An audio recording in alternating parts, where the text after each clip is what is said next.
Mas, enfim, vamos lá, queridos. Hoje eu quero encerrar essa sequência de 3 mensagens que nós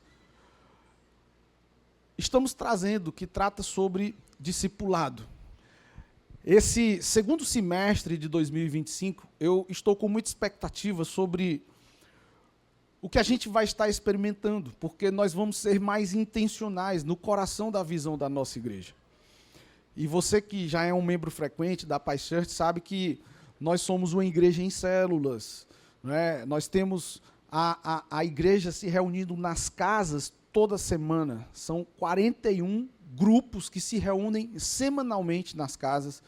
E esse ambiente que é maravilhoso, de acolhimento, um ambiente vibrante, com uma atmosfera de fé, de alegria. É muito gostoso a gente estar junto com os irmãos nesse resgate da prática da igreja primitiva.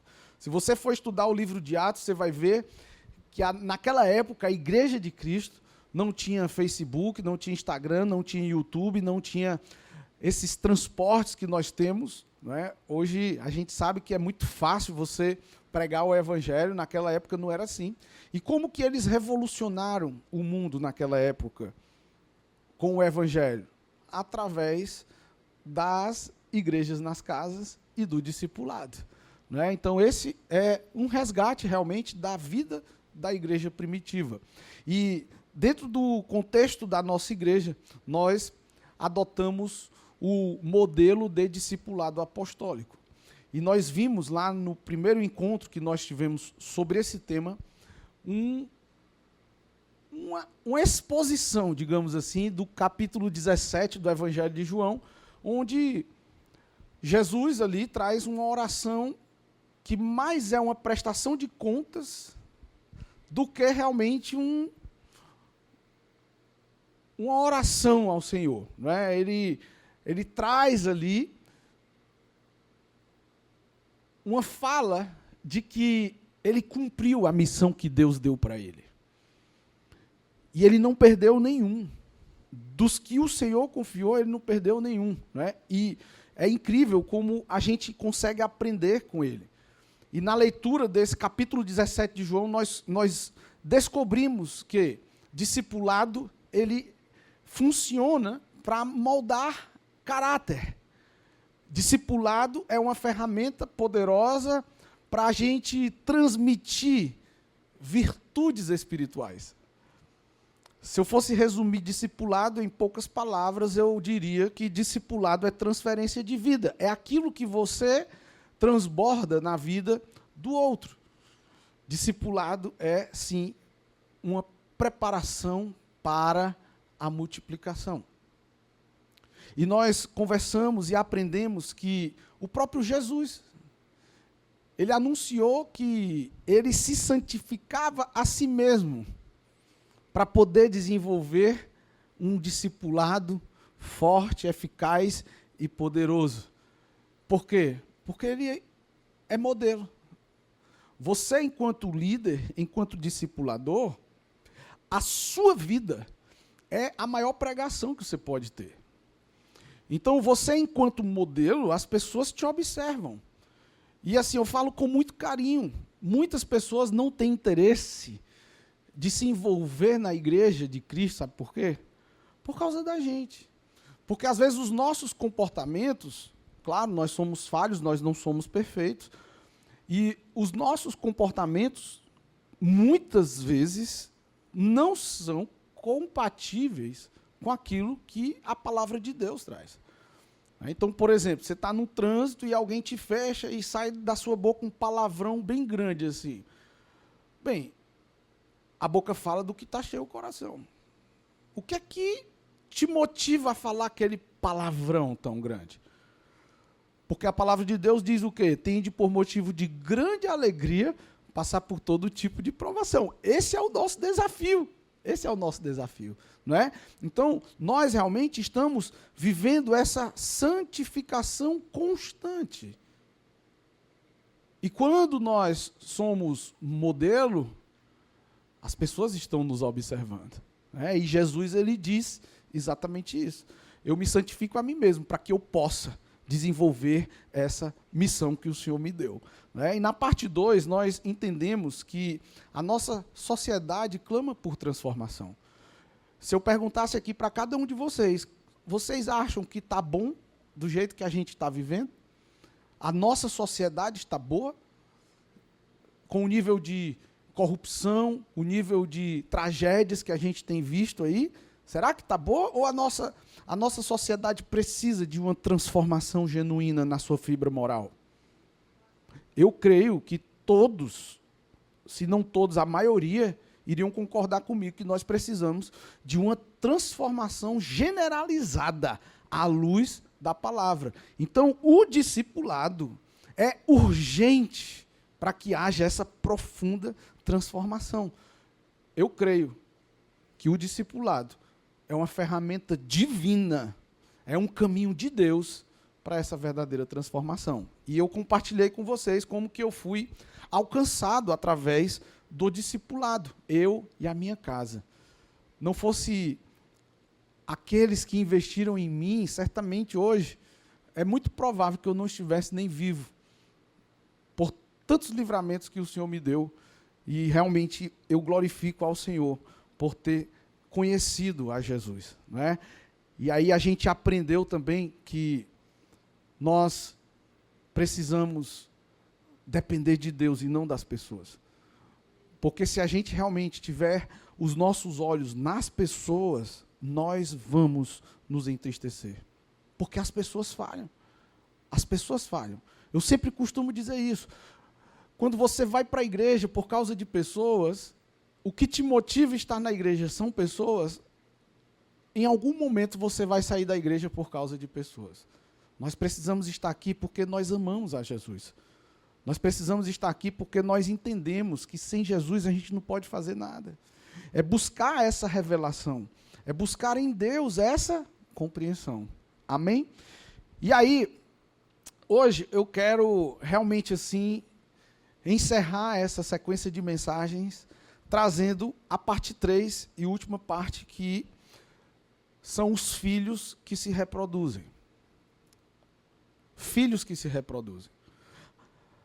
Nós temos compartilhado aqui, à luz da Bíblia, que não é suficiente você acreditar que Deus existe.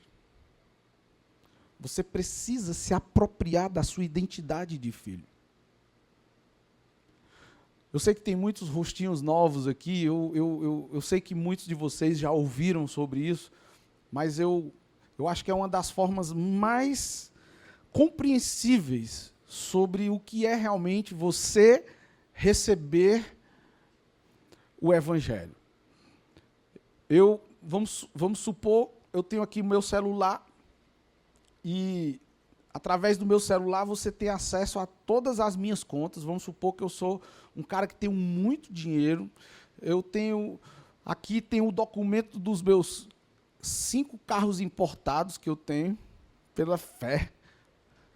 Mas, enfim, tudo de mais valioso no que diz respeito a financeiro, material, eu posso te dar através desse celular. E aí eu chego e digo, Diego, esse celular aqui, levantou a mão, Diego, só para a galera saber quem tu é. O Diegão é esse cara precioso. Eu digo, Diego, eu estou te dando esse celular, está aqui todas as senhas das minhas contas, tem cartão de crédito Black Infinity aqui, né? Aqui tem cheque em branco para você gastar o tanto que você quiser. É seu, eu estou te dando. Tu quer? Sim ou não? Mas, rapaz, então vamos pegar outro que quer. Diz que quer, cara, só para me ajudar. Você quer, Diegão? Ah, tá certo. Então vamos lá. Eu vou deixar aqui, é seu, estou te dando. No final do culto, você pega e pode fazer o que você quiser com ele. Só que o que é que acontece? A gente continua conversando aqui e terminou o culto, o Diego fica naquela ansiedade lá no estande da Realize de imóveis projetados do Mauro, que é um cara que ele gosta muito, e o Diego vai e não pega o celular. Ele não se apropria do celular. A grande pergunta é, eu dei ou não dei o celular para o Diego? Dei. Mas ele recebeu? Não. Ele acredita que eu dei o celular para ele, sim ou não? Mas ele recebeu? Não. Do mesmo jeito, é a gente acreditar que Deus existe. Deus existe. Mas isso não é suficiente. Você tem que se apropriar dele. E isso é pela fé. Lá em Hebreus 11, a palavra de Deus traz o quê? A fé é a certeza do que nós não vemos. É a convicção daquilo que nós esperamos. Sem fé é impossível agradar a Deus. Tudo que a gente vê foi criado do invisível. Só quem tem fé para acreditar nisso. Ué, pastor, mas como é que tu acredita em Deus se você não vê a Deus? Alguém já viu Deus fisicamente aqui? Se alguém viu, compartilha essa experiência com a gente aqui. E o que é que vocês estão fazendo aqui? Vocês vieram à casa de Deus por quê? Porque vocês creem. Alguém está sentindo um ventinho fresco aí, sim ou não? Tem muita gente que senta bem aqui, não é? Por quê que vocês sentam desse lado aqui, a maioria? Por causa do frio do ar-condicionado, né? Às vezes a palheta desce que fica... É ou não é? Você sente esse vento gostoso, sim ou não? Mas você vê? Então ele não existe. Se você não vê, ele não... É assim que funciona? Claro que não. Então essa teoria de que Deus não existe porque a gente não vê, isso é uma estratégia maligna para trazer sobre nós uma mentalidade de incredulidade. Amém? Então, Deus existe e é por isso que nós estamos aqui. E quando nós temos reveladamente a convicção de que, uma vez que nós recebemos a Jesus, nós temos o direito de nos tornar filhos de Deus, aí nós nos apropriamos desse poder divino. Porque o que é que ele diz? Todos quanto o receberam, deu-lhes o direito de se tornarem filhos de Deus. Uau! Nós precisamos ter essa convicção. E a palavra de Deus, um dos motivos para a palavra de Deus existir, é para nos convencer da nossa salvação. Da nossa salvação. Amém? E o que é que Cristo veio fazer aqui por mim e por você? Nos salvar. Então a gente tem que se apropriar disso pela fé. É pela fé que nós nos apropriamos. Então, se nós somos filhos, nós queremos ser filhos que se reproduzem. Ninguém quer ser estéril. Que privilégio é a gente ter filhos. Realmente é uma alegria maravilhosa. E nós aqui, escute bem, nós somos uma igreja acolhedora.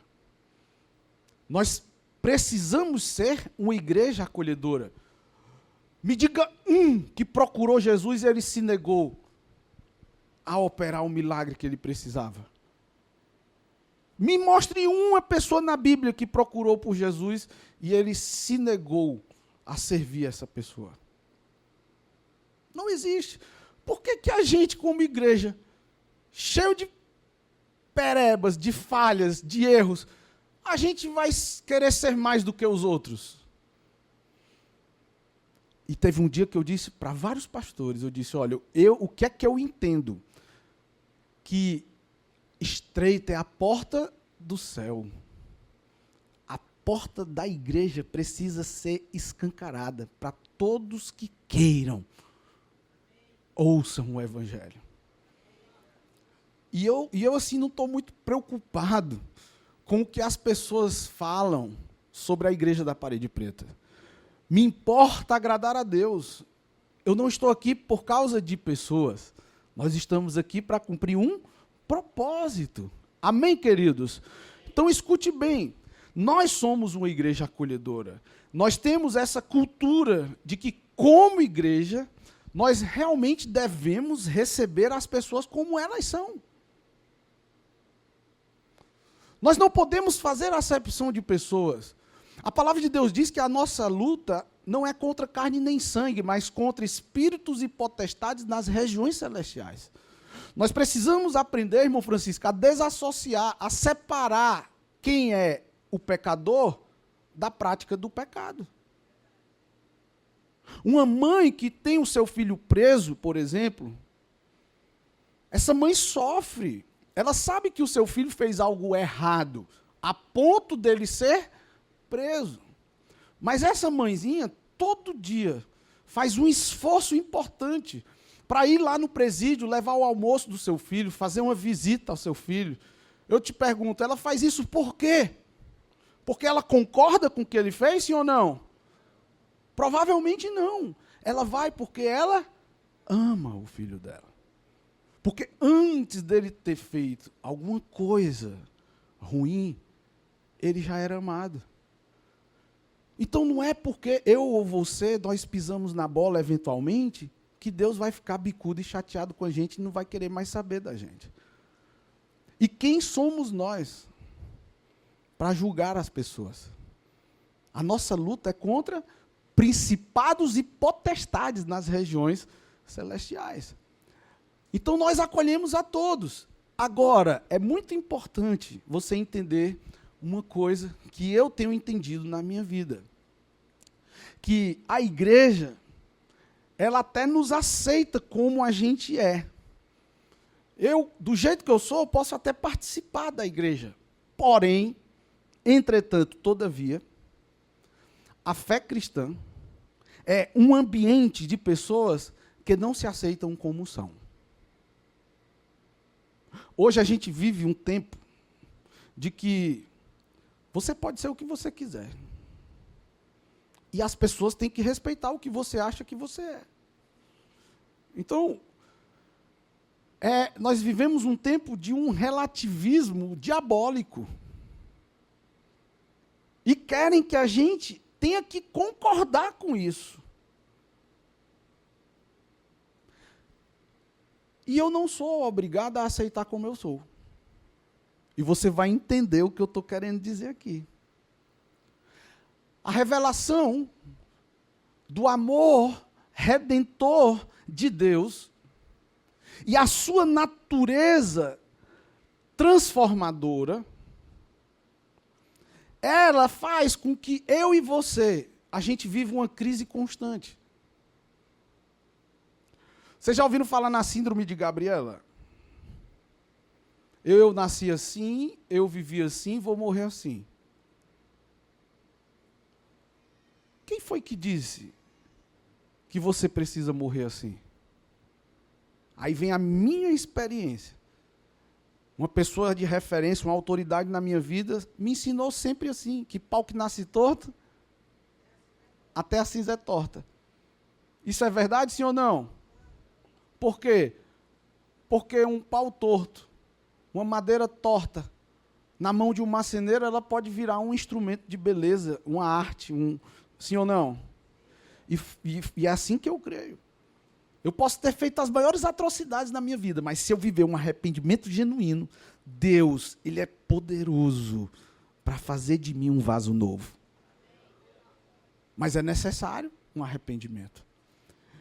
Então, se eu era alguém todo cheio de falhas, de pecados, e agora eu tenho uma experiência com Deus que transforma, que liberta, eu vou trilhar um caminho de maturidade. Porque quanto mais eu conhecer sobre a vontade de Deus para a minha vida, mais eu vou fazer o que Jesus fez, agradar a Deus. E quanto mais eu agrado a Deus, mais eu me habilito para o próximo nível. A quem muito é dado, muito é cobrado. E quanto mais a gente tem vida transformada, mais Deus vai poder confiar algo a nós. Talvez muita gente não é tão abençoada como espera, sabe por quê? Porque não amadureceu para estar preparado para receber a bênção. E aí acaba se rebelando contra Deus. Deus, Ele nos ama do jeito que somos. Mas Ele nos ama tanto que não quer que a gente continue assim. Não estou entendendo nada, pastor Anderson. Todos nós estamos nesse processo de negação do ego. Todos nós estamos nesse processo de transformação contínua. Escute isso. O que é você não aceitar como você é? Lá em Lucas capítulo 9, Jesus diz o seguinte, no verso 23. Se alguém quiser vir após mim, a si mesmo se negue, tome a sua cruz e siga-me. O que é que esse versículo deixa claro para mim e para você? Que ser um discípulo de Jesus é um chamado de negação do nosso próprio eu.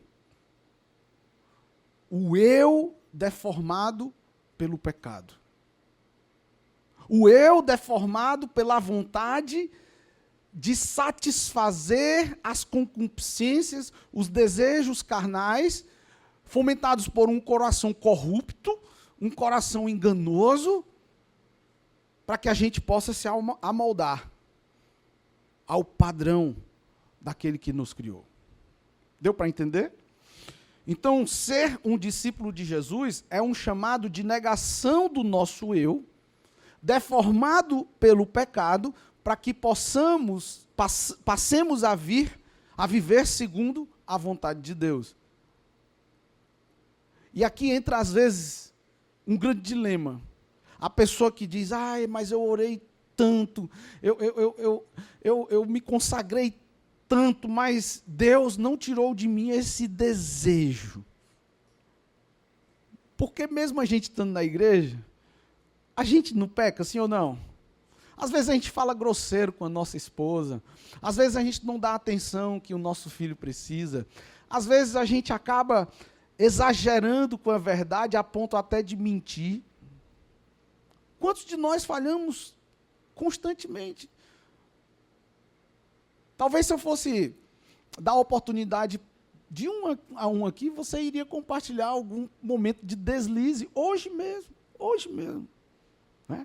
Então, a realidade é que esse nosso lado humano, nós somos corpo, alma e espírito. O nosso corpo é essa matéria que veio do pó e vai voltar ao pó. A nossa alma é onde acampam as nossas emoções, os nossos sentimentos. E o nosso espírito é o que nos une ao Espírito de Deus, é o que nos conecta com o Senhor, é o que nos permite viver essa transformação, porque a palavra de Deus diz que quando você se torna uma nova criatura, o teu espírito se torna um com o Espírito de Deus. O próprio Jesus, ele orou assim, Pai, que eles possam ser um comigo, como eu sou um contigo. Olha que forte isso. Você acha que Jesus ia mentir?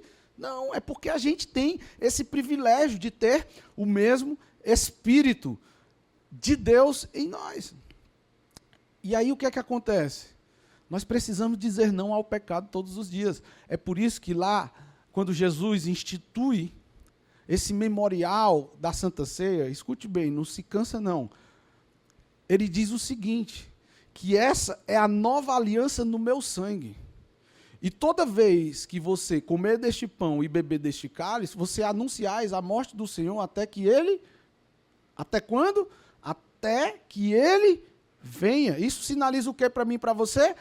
Que todos os dias nós precisamos nos apropriar dessa nova aliança. Desse sangue que nos purifica. Todos os dias, porque a gente vai continuar, Mateusão, tendo vontades que contrariam a vontade de Deus para as nossas vidas.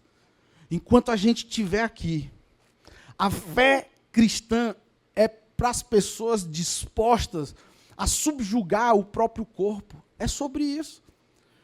Porque o problema é quando a gente busca um Deus com D minúsculo, uma entidade, sei lá, e a gente fica doutrinando essa entidade. Fica doutrinando esse Deus. Como?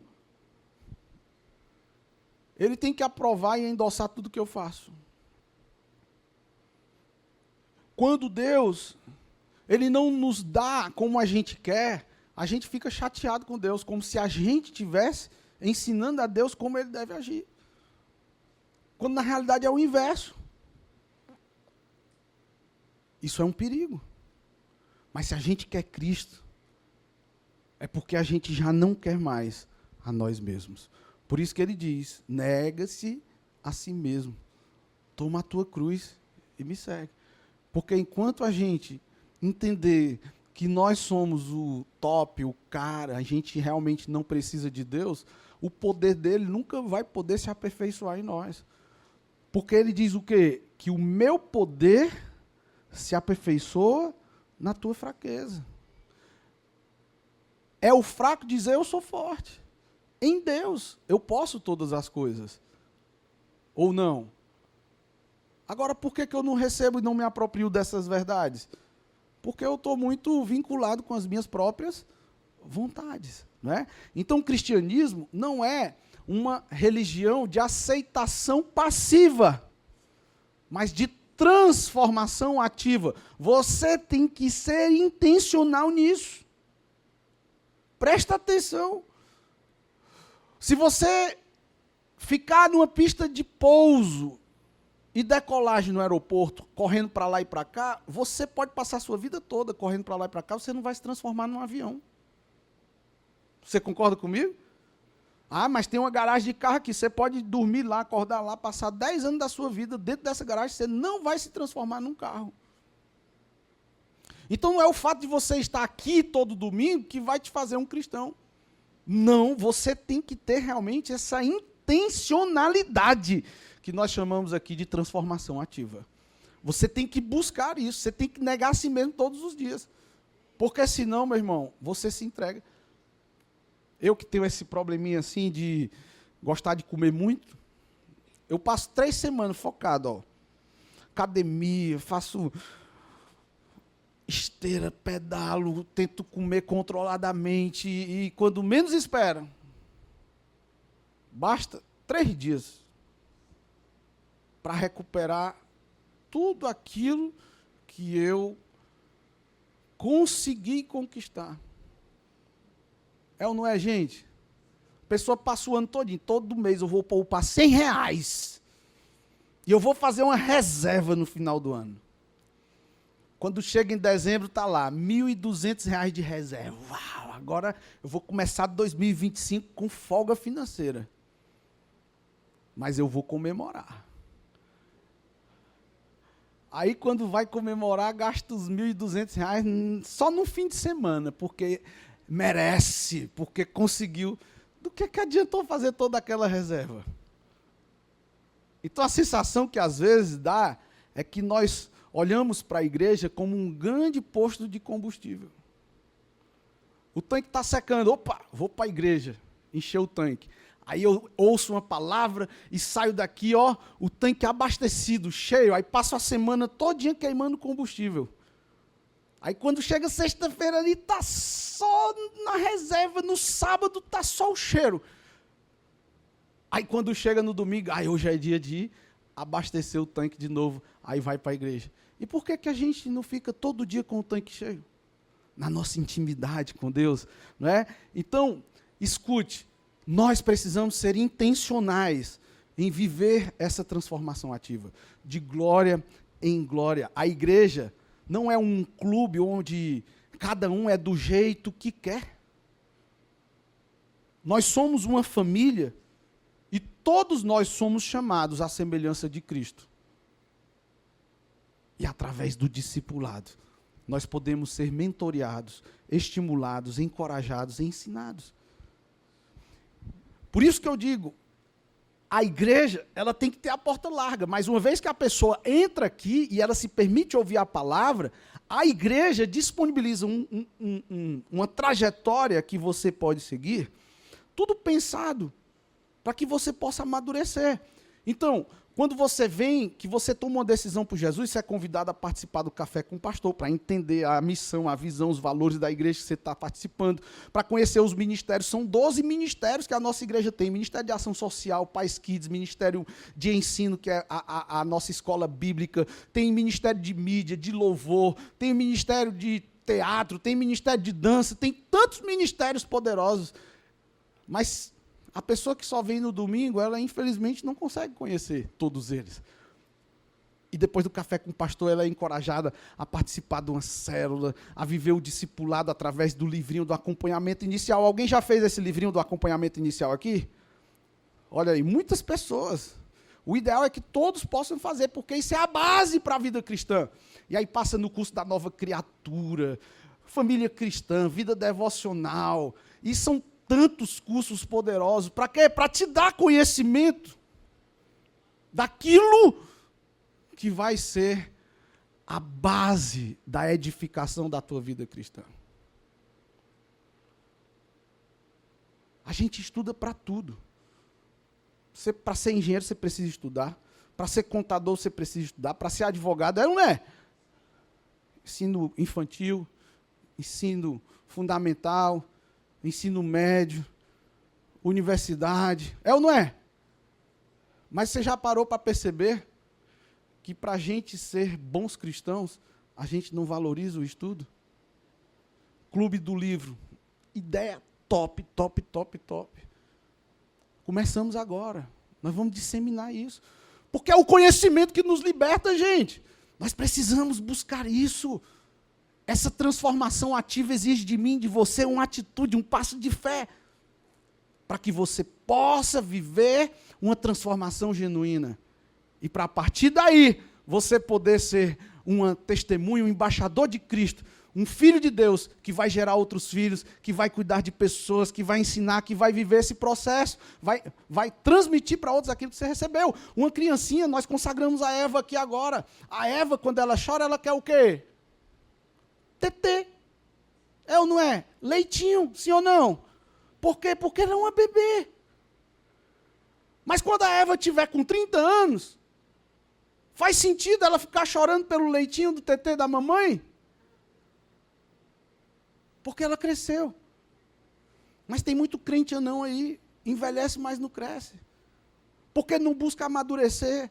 Porque fica vinculado ao conforto da mesmice. Não se lança nos confrontos das mudanças. Não é intencional em viver uma transformação ativa. Aí vive na dependência. E não é isso que a palavra nos ensina. Quando eu era menino, eu agia como menino. Estava limitado ao leitinho espiritual. O leitinho espiritual ele já passou por todo um processo. Você já parou para pensar nesse milagre que é? Você come hambúrguer, sanduíche, frutos mais saudáveis. Toma refrigerante. Bota tudo no liquidificador. Bota aqui dentro. O que é que acontece? Um milagre. Porque tudo que tu comeu, Deus criou o teu corpo para o que tu comeu se transformar em uma energia que vai fazer tuas unhas. Tu já parou para pensar o que é unha, cabelo? Não é milagre, gente? É milagre demais. Então, quando a gente se limita ao leitinho, a gente está bebendo aquele leite, mas aquele leite já passou por todo um processo. A vaca, ela come o capim, aquele mato, aquela ração, e tudo aquilo é processado dentro dela para ela entregar para o bezerrinho o leite.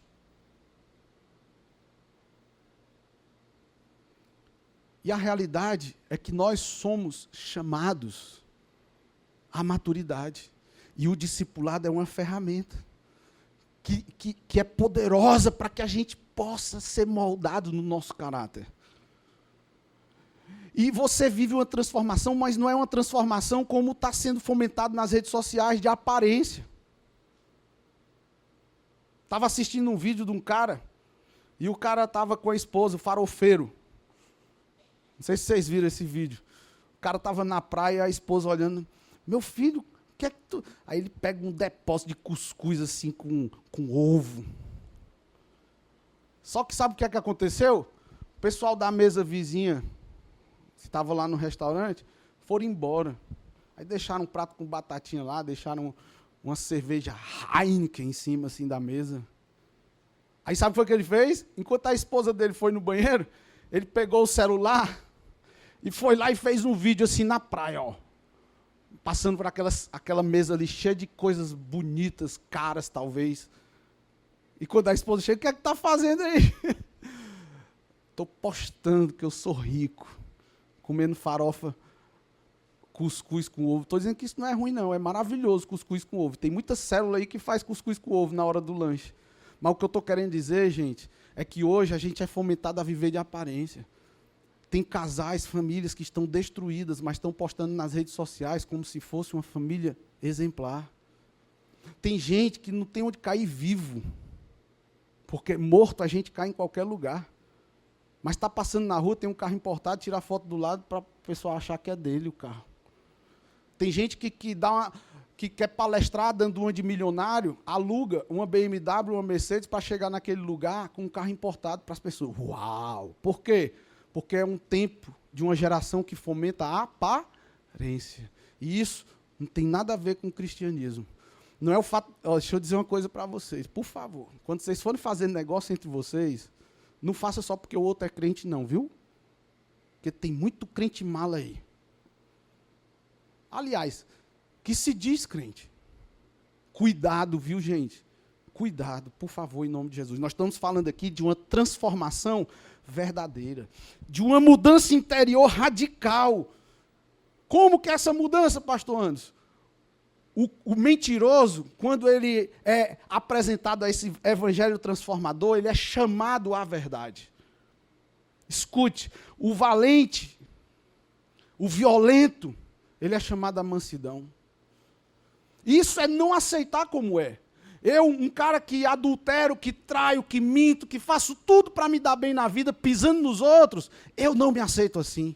Porque agora eu sou cristão, eu estou intencional em viver uma transformação ativa. Por isso que o imoral, ele é chamado à pureza. Por isso que o avarento é chamado à generosidade. Vocês estão entendendo, igreja? Nós somos chamados a viver essa mudança. Quando nós falamos em ver a fibra moral da nossa sociedade sendo transformada pelo poder do Evangelho, é sobre isso que nós estamos conversando.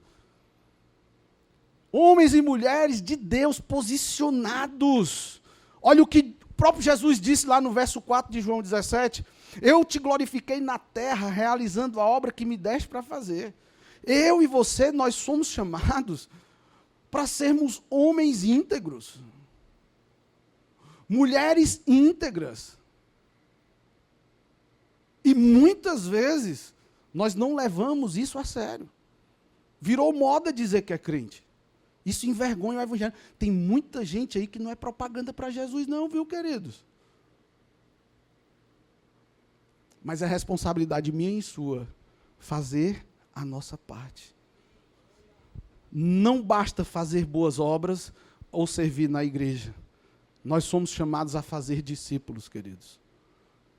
Essa é a nossa missão enquanto cristãos.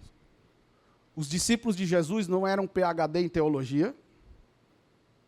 Os discípulos de Jesus não eram pessoas posicionadas nas redes sociais. Os discípulos de Jesus eram pessoas simples, mas que tinham coração.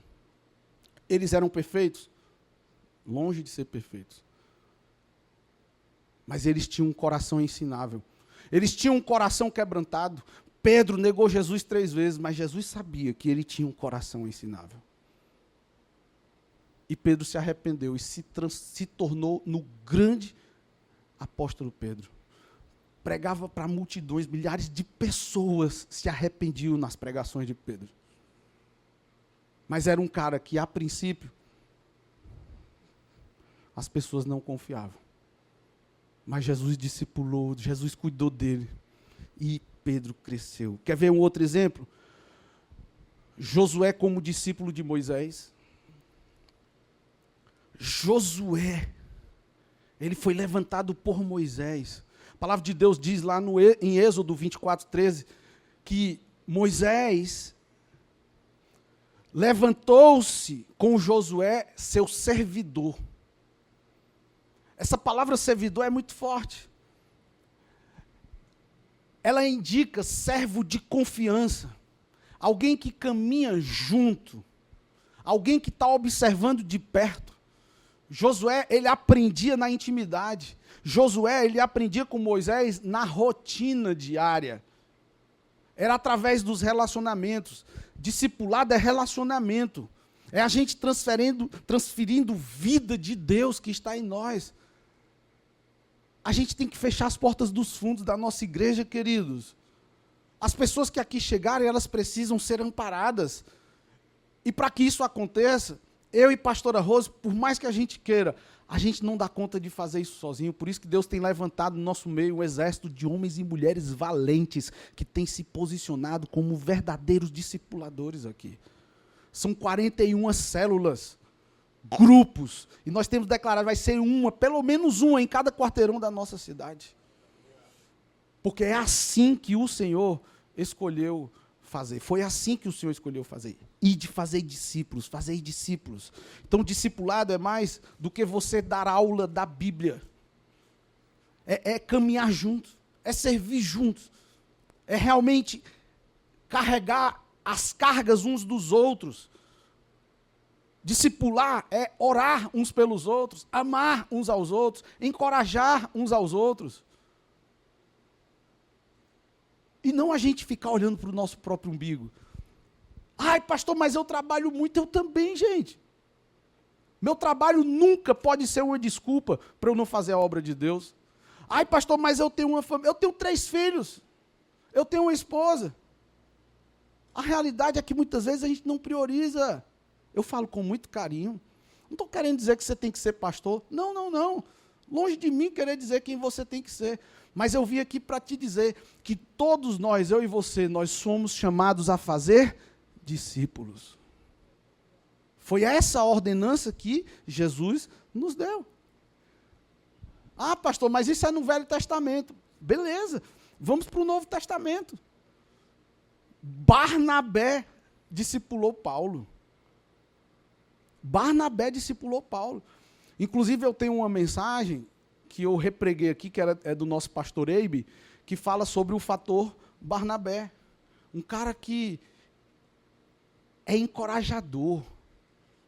O apóstolo Paulo, que era Saulo, era um perseguidor de cristãos, um cara apegado a um rigor doutrinário farisaísta, a ponto de perseguir aqueles que pensavam o contrário ou diferente dele. E as pessoas tinham medo de Paulo. Os próprios discípulos tinham medo de Paulo. E Paulo teve uma experiência com Deus. Paulo, ele foi visitado por Deus. E ele viveu ali uma transformação. Mas as pessoas estavam apegadas a Saulo. E depois que Saulo se transforma em Paulo e ele começa a querer se envolver com os irmãos em Cristo, o que é que os irmãos fazem? Com medo, óbvio. Eles começam a se afastar, a evitar Paulo. E aí o discipulador dele, Barnabé, faz o quê? Paulo, fica tranquilo, meu irmão.